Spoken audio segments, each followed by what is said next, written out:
Hello കൂട്ടുകാരെ, അപ്പോൾ കുറച്ച് നാളായിട്ട് ഇങ്ങനെ കരുതിയിരുന്ന ഒരു കാര്യമാണ് കേട്ടോ, നമ്മുടെ ഈ വലിയ ചൂരയുടെ തല കഴിക്കണം എന്നുള്ളത്. അങ്ങനെ പിന്നെ നമ്മൾ നമ്മുടെ അപ്രതീക്ഷിതമായിട്ട് നമുക്ക് കിട്ടിയെന്ന് വേണം പറയാനായിട്ട്. അങ്ങനെ നമ്മൾ അത് മേടിച്ചുകൊണ്ട് വന്നു കേട്ടോ.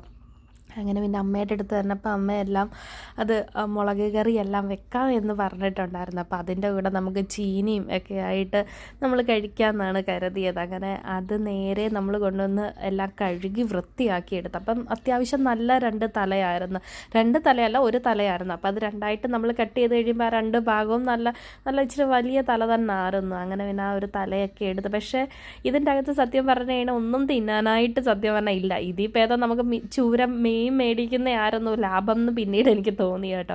പക്ഷെ എന്നാലും ആ ഒരു ടേസ്റ്റും കാര്യമൊക്കെ സൂപ്പറാണ്, പറയാതിരിക്കാൻ പറ്റത്തില്ല. അപ്പോൾ പിന്നെ അമ്മ പിന്നെ കൊച്ചുള്ളിയും അതുകൊണ്ട് തന്നെ നമ്മുടെ വെളുത്തുള്ളിയൊക്കെ പൊളിക്കാൻ പറഞ്ഞു. അപ്പോൾ അതെല്ലാം വേഗം തന്നെ ഞാൻ പൊളിച്ച് ഇഞ്ചിയൊക്കെ പൊളിച്ച് കൊടുത്തിട്ടുണ്ടായിരുന്നു. അപ്പോൾ അത് കഴിഞ്ഞിട്ട് പിന്നെ നമ്മൾ ഇതിൻ്റെ ആ ഒരു കറി വെക്കാനായിട്ട് പോവാണ്. അപ്പം ഞാനല്ല ഇതൊന്നും വെക്കുന്നത് കേട്ടോ, അമ്മ തന്നെയാണ് വെക്കുന്നത്. അപ്പം ഞാൻ വെച്ച് കഴിഞ്ഞാൽ എന്തായാലും എരിയും പുളിയൊക്കെ കുറഞ്ഞു പോകും. അപ്പോൾ അതുകൊണ്ട് അമ്മയുടെ കയ്യിൽ കൊടുത്തേക്കാണ്. മടി കൊണ്ടല്ല കേട്ടോ, മടിയാണെന്ന് ആരും പറയരുത്.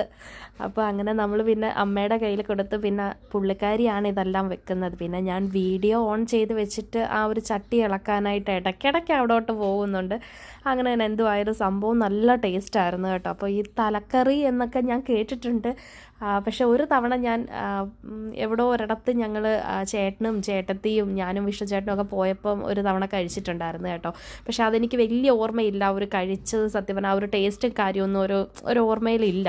പക്ഷേ ഇത് കഴിച്ചപ്പോൾ നല്ല ടേസ്റ്റും കാര്യമൊക്കെ ആയിരുന്നു കേട്ടോ. അപ്പോൾ ഇതിൻ്റെ കൂടെ കുറച്ച് ഉണക്ക ചീനിയോ അല്ലെങ്കിൽ പച്ച ചീനിയാണെങ്കിലും മതി, വേവിച്ചതൊക്കെ നമ്മൾ കഴിക്കുമ്പോൾ തന്നെ എന്താ ടേസ്റ്റാണെന്നറിയാം. അപ്പോൾ ഉച്ചയ്ക്ക് ഞാൻ അതാണ് ആ ഒരു പിടി പിടിച്ചതെന്ന് വേണം പറയാനായിട്ട്. അപ്പോൾ ആ തിളച്ച് വന്ന ആ ഒരു മീനിൻ്റെ ആ ഒരു വെള്ളത്തിലേക്ക് നമ്മൾ ആ ഒരു തലയൊക്കെ ഇട്ട് കൊടുത്തെല്ലാം സെറ്റായി ഇതാണ്ട് ചീനിയും അതുകൊണ്ട് തന്നെ ആ ഒരു തലയൊക്കെ എടുത്ത് നമ്മളൊരു പിടി പിടിച്ചു കേട്ടോ.